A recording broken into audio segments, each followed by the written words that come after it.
Salut à tous et bienvenue dans une nouvelle vidéo. Aujourd'hui, on va voir comment faire pour devenir l'attaquant ultime, l'attaquant parfait. Et quoi de mieux que de s'inspirer du plus grand attaquant du moment, Robert Lewandowski. C'est parti les gars.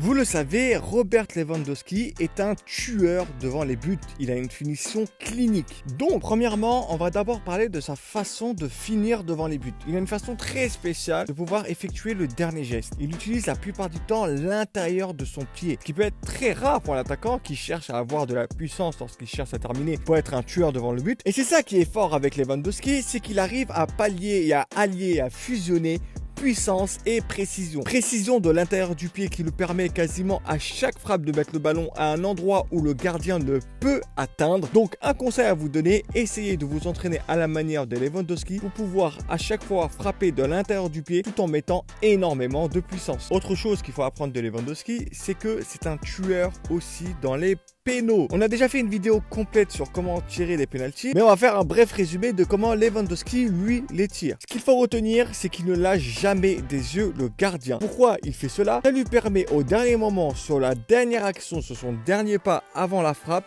de pouvoir lire le déplacement du gardien pour voir s'il va à droite ou à gauche. À partir de là, il a juste à placer la balle dans le sens opposé à là où le gardien va. Si tu veux plus de détails sur comment tirer des pénaltys de cette manière, il y a une fiche qui s'affiche juste en haut, va la voir, c'est la vidéo qui est consacrée uniquement à savoir tirer des pénaltys.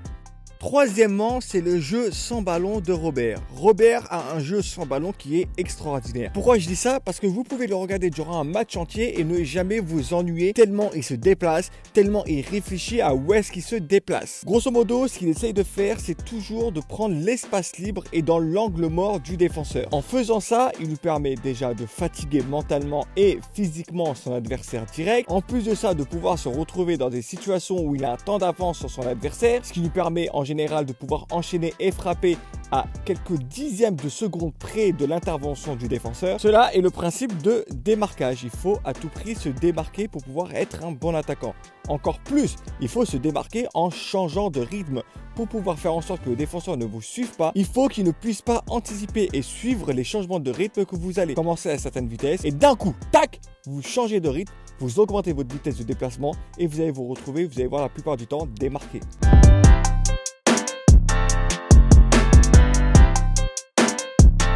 Et enfin, ce qui fait de Lewandowski un attaquant ultime, mais surtout injouable, c'est qu'il a une palette technique énorme. Il n'est pas seulement finisseur, il est aussi passeur, il est aussi dribbleur. Il peut tout faire. Cette palette technique va faire en sorte que son défenseur ne pourra quasiment jamais anticiper ce que Robert va faire. Soit il va décrocher pour jouer avec un partenaire, soit il va contrôler et frapper, soit il va dribbler pour frapper, soit il va frapper en une touche. Le défenseur ne sait jamais ce que Robert va faire. Et ça, c'est important. Si le défenseur ne sait jamais ce qu'il va faire, c'est parce que Robert est dangereux dans tous les autres compartiments du jeu, que ce soit en passe, en dribble ou en frappe. Si Robert était uniquement bon en tir, le défenseur aurait pu se dire « Ok, je protège le tir, même s'il part en dribble ou en passe, il y a des chances qu'il rate. » Non, Robert, lui, il est bon en tout. Donc le défenseur ne peut pas se dire ça. Il ne peut pas se permettre de le laisser frapper, il ne peut pas se permettre de le laisser passer, il ne peut pas se permettre de le laisser dribbler. Donc le conseil que j'ai à vous donner vis-à-vis de ça pour être un bon attaquant, c'est essayer de travailler tous les compartiments d'un jeu que vous devez avoir pour être le plus dangereux possible.